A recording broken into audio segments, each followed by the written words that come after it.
All right, everybody, it's time. We've got the brand new 2024 Boom Pro Auxetic 2.0, so get ready for a glowing review.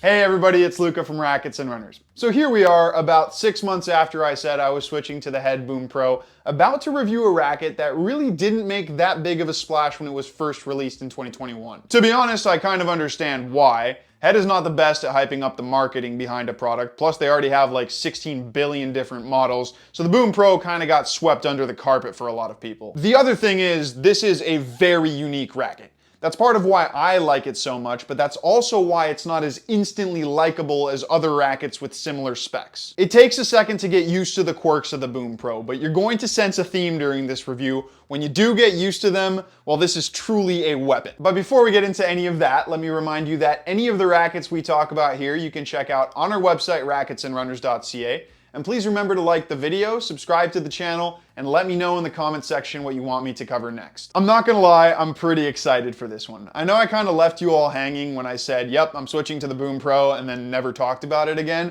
but we're about to go into excruciating detail about this racket. I'm also enough of a professional here to understand that despite how well this racket works for me, it's not without its flaws, so I'm not going to try to convince you all to switch to it. This isn't the Gravity Pro after all. Anyways, onto some specs. On paper, the Boom Pro is pretty similar to a lot of control rackets nowadays. Has a 98 square inch head size, a 16 by 19 string pattern, it weighs 310 grams, and has a constant 22 millimeter beam. That's all unchanged from the previous version, although I do think they technically softened it up a little bit. The previous demo I had was flexing at 63 RA, and this one was 62. Considering the fact that rackets soften up over time, I'm pretty confident in saying that it's gotten 2 points softer. Now these specs seem traditional enough, but one look at this racket and it's clearly not traditional. Obviously, it has a very unique head shape because of how squared off it is at the top. It's not as unique as it was 2 years ago because obviously the new V-cores have a very similar shape, but this has a massive effect on playability and changes what should be a true control racket into something that feels pretty much different to anything else I've tried.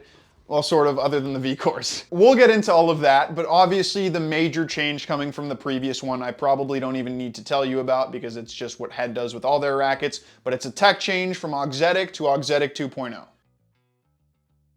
The more I play with rackets that have Auxetic 2.0, the more I'm starting to understand the small intricacies between it and Auxetic 1.0. They are extremely subtle differences, but Auxetic 2.0 feels just a little bit more solid and firm on impact compared to the original Auxetic that had a slightly more hollow and tinny feel, at least when you were really crushing the ball. Of course, that means it's going to provide very similar playability, but I think I actually do prefer the new one because I've always liked that feeling of extra poppiness from my racket. Now that solid and firm feel is definitely there on the new Boom, and that's despite the fact that it's gotten technically softer, so the tech is noticeable for sure. I tend to like when rackets get a little more firm because that makes them more responsive to me, but I do agree with some of the talks that Auxetic 2.0 has gotten just a little bit more muted. If it makes any sense, think yes, it's gotten more solid, but it's also a bit more dull, where the previous one had this very raw feel, and that raw feel is kind of diluted here. I usually don't like when companies mute rackets, but honestly it's such a minor difference that I will say overall the feel is better than it was on the previous one. Now you hear more solid and you probably think, okay, that's similar to stabilization tech from other brands,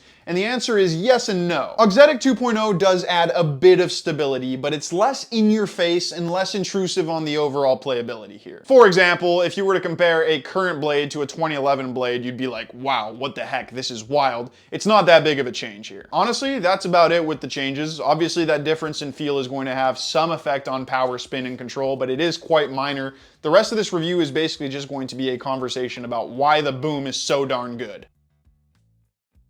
The question of consistency versus control is crucial to understanding what to expect from the Boom Pro in terms of what kind of racket it's supposed to be. When you compare it to other 98 square inch rackets that have a similar beam width in the control rackets category, there's just a totally different launch and control profile here. The Boom is not an inherently controlled racket. Now that's obviously a pretty big thing to say, but don't chalk it off just yet. I'm the type of person who will instantly walk away from a racket if it's too random, and obviously I've been using this racket for for 6 months now, so there's got to be something to it. The launch angle is fairly high, there's plenty of space between the strings, and this head shape means that the sweet spot is higher up the frame, so there's tons of leverage, which is good in a lot of ways, but it also means it sprays the ball a little more. If you go from playing with a blade, a percept, or a strike straight into playing with this thing, it will catch you off guard. It still does it for me, especially recently since I've been playing with so many proper control rackets. Those rackets will feel less random at first, but that's only because we have this predisposed idea of what to expect from a racket with this profile,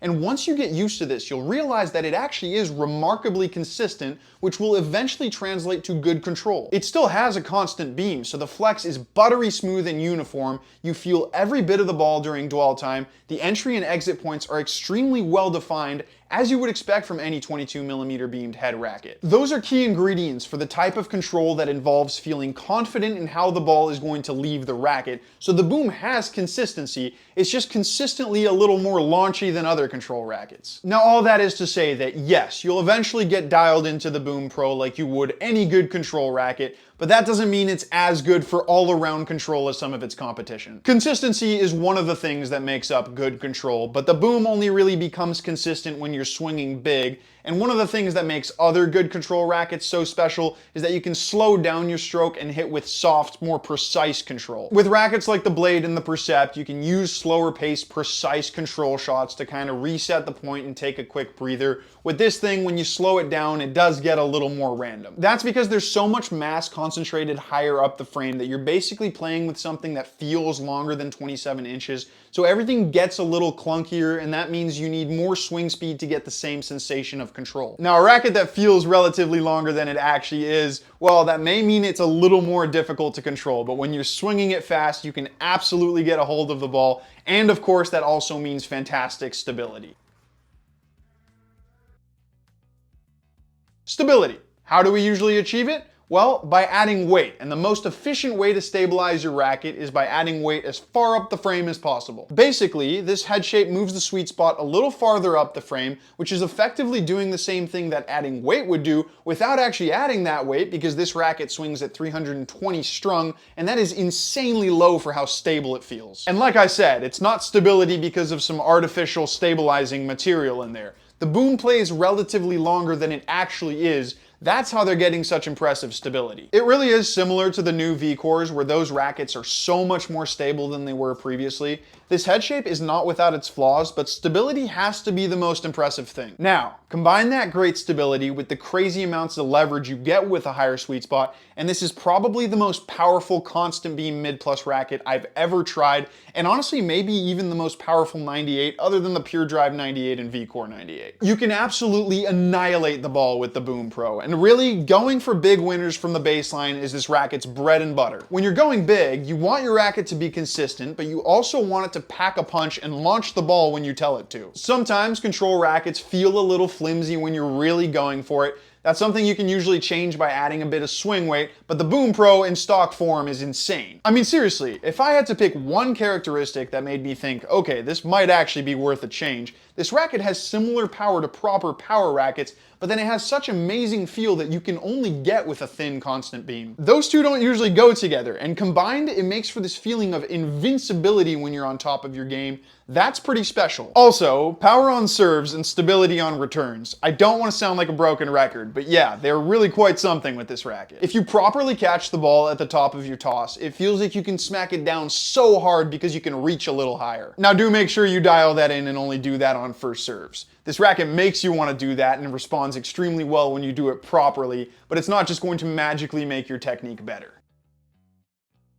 Let's talk about spin, because as you can imagine, it has all the necessary ingredients to be plenty spin friendly without being anything crazy. First of all, the fact that the string bed is quite open, especially in the sweet spot, means that there's plenty of room for string movement, and when you combine that with the leverage, there is tons of purchase over the ball. Of course, that's also part of what makes it a little launchier, so I wouldn't go too thin or too low tension with the string here. I'd even avoid sharp polys, although I'm not really taking my own advice on that one because this is Lynx Tour, but Lynx Tour is pretty darn consistent for a shaped poly. Also, just a thought I've had, what do you all think about a top 5 polyester string video? But anyways, you have plenty of spin from the racket design here, so you don't have to go too over the top with string setup. I would go for something smooth, probably between 52 and 56 pounds, or just go for Link's Tour. Fantastic string. Now there are two little issues with spin here. One, it doesn't like to hit slow pace spin shots. I'm talking those high percentage loopy spin shots that Alcaraz and Rune hit sometimes. Again, it's not a racket that likes to be slowed down. Whenever I try to hit these, I generally get too much depth and not enough spin, which is kind of just the worst combo in that type of shot. The racket is spin friendly, but it's not an arrow or an extreme where you can generate spin out of nothing. The other thing is that this is not really a whippy racket. I don't want to say it's slow because it's not, but it's not as quick through the air as other 98 square inch thin beamed rackets, and that's a price you're going to have to pay with more mass at the top. With the V-Core, Yonex did a good job of countering that sluggishness with all the aerodynamic tech in the throat and the frame. Obviously there's none of that here, so it is noticeably slower than its competition.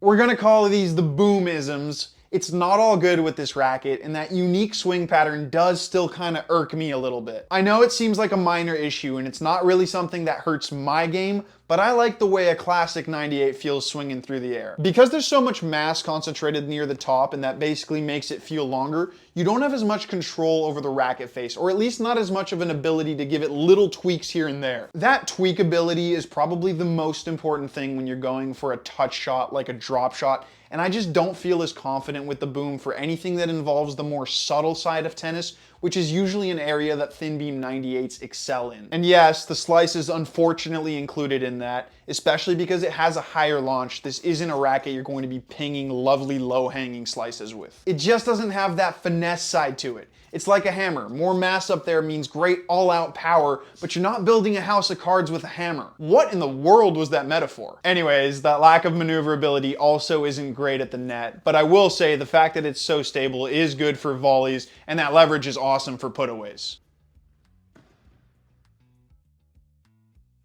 Look, these negatives are what they are. Every racket has pros and cons, and it would be wrong of me not to point them out because they are important, but for a guy like me who likes staying behind the baseline and hitting big ground strokes, they really aren't that big of a deal. It is fantastic in so many ways, but it's also clearly flawed like I just mentioned, so I think there is a specific target player type for the Boom Pro: aggressive baseliners. Great power from the baseline, a consistent feel, a need to be swung quickly, and slightly lacking variety. It all kind of adds up to that. Now if that's you and you do want to give this racket a shot, I need to emphasize that there is going to be an initial hesitation period you have to get over. When you're first hitting it, everything about the feel is going to make you think, okay, this should just have a lower launch, more soft control. Why isn't it like that? But that's not what this racket is all about. The true potential is in its power, but then no power racket feels like this, which is why if you're serious about testing the Boom Pro, I think you need to try it by itself without comparing it to anything you're used to. If you're coming from a Blade and test the Boom Pro and the Blade side by side, then yes, of course, the Blade is going to feel like a safety blanket. I had a similar sensation when I was testing it a few months back. I only started to truly understand the Boom after a solid hitting session with just this racket, and that's where I was like, okay, this thing is special. To me, there's really nothing that should be stopping this racket from becoming a bestseller, other than the fact that Head kind of got in their own way in terms of marketing when it first launched. When I compare this to something like the Clash, which totally revolutionized the industry, I think this is similarly unique, but with more upside than the Clash, at least for advanced players. I do understand that it's a little more difficult to tap into that clientele since they're a lot more set in their ways than the average club player, but it did kind of hurt me to see that the last one didn't do so well. I really hope maybe if this video gets a lot of views or more people start trying it, that it becomes more popular, because it's a serious racket, and no, Head is not paying me to say nice things about their rackets. Just to prove that, actually, the Boom MP does not copy and paste one-to-one what I just said, just with more power and less control. I may do a review of that racket, but it's not nearly as special. That randomness is definitely a little more present there. With all that said, hopefully that was enough info to convince you that this is the best racket ever. Just kidding. But anyways, thank you so much for watching, and remember that if you do want to demo the Boom Pro, you can come visit us in store, or you can check it out online at racketsandrunners.ca.